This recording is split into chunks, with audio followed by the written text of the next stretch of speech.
manquez surtout pas l'émission d'avant-course des régates de Valleyfield et syntonisez le 88,1 FM. Les régates de Valleyfield remercient Barry. Salut tout le monde, c'est Luigi. Demain matin, à compter de 8h30, ne manquez surtout pas l'émission d'avant-course des régates de Valleyfield et syntonisez le 88,1 FM. Avec les collaborateurs, de la bonne musique, des potins de la veille et surtout, la bonne humeur. C'est un rendez-vous à ne pas manquer pour les régateux qui arrivent les premiers sur le site. Au 88,1 FM, la radio officielle de la 77e édition des régates de Valleyfield. Le ministère du Tourisme vous souhaite la bienvenue aux régates de Valleyfield.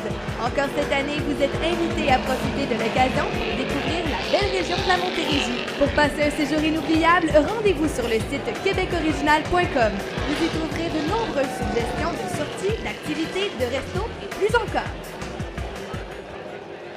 Fournisseur Internet officiel des régates de Valleyfield, Oricom Internet vous offre maintenant le trio Internet haute vitesse, ligne téléphonique et la télé, avec plus de 180 canaux à seulement 58,89$ pour les 3 premiers mois. Vous n'êtes pas avec Oricom, vous payez trop cher. Oricom Internet à votre service depuis 20 ans déjà. Visitez oricom.ca. Le comité organisateur et les bénévoles remercient chaleureusement le personnel d'Oricom Internet pour l'apport de l'entreprise à l'événement. Faites confiance à Oricom Internet, toujours présent au sein de votre communauté.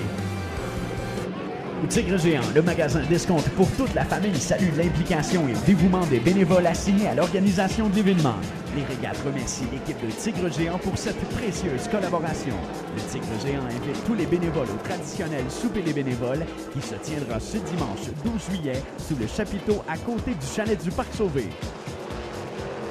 Le comité organisateur des régates de Valleyfield tient à remercier PG Électrique pour sa précieuse contribution aux installations électriques du site. Fier partenaire de l'événement depuis plusieurs années, PG Électrique allie expérience et compétences afin de trouver solution à toutes les complexités de l'électricité.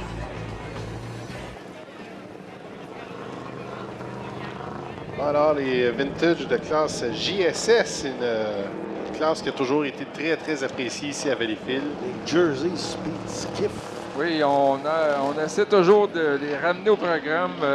On a eu des discussions encore cette année. On espère pour l'an prochain de ramener la classe originale, la vraie classe pour les points.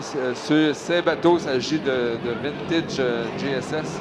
Et maintenant, la plupart des embarcations de compétition sont munies de cages protectrices.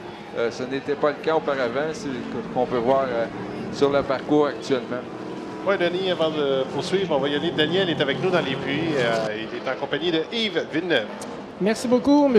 Vous avez fait tout un retour dans cette course. Oui, c'était assez spécial. C'était le fun. Une très belle course. Jusqu'à maintenant, au niveau de la saison, comment ça s'est déroulé? On a commencé un petit peu dur. On a commencé à l'envers. Le reste de la saison, là, ça va ça s'améliore. Puis ça s'en vient bien. Les bateaux étaient prêts pour Valleyfield? Très prêts. Performant, puis une équipe qui me supporte, fait que ça allait. Disons que c'est ce qui a aidé à faire cette course, parce qu'on a vu votre retour. Vous étiez trop... Finalement, ça a été rapide pour terminer avec une belle deuxième place. Oui, Bon, alors, malheureusement, problème de son, là, mais puis, Yves Villeneuve qui avait des propos quand même très intéressants. C'est vrai que sa première épreuve de la saison avait fini à l'envers et par la suite, premier podium en carrière à Brockville. Donc, des propos intéressants de la part de Yves Villeneuve. Messieurs, dans l'embarcation, le JS9 piloté par Mr. Gas, on a un gagnant qui a participé au concours sur le site definou.com. Il s'agit de M. Luc Debonville de Bellerive, qui est à ses côtés, qui doit avoir un plaisir fou. Qui va avoir mal aux côtes pendant 5 jours. Exactement. Oui. Je l'ai fait, ça. J'ai embarqué là-dedans, moi. Oh! Ça vire.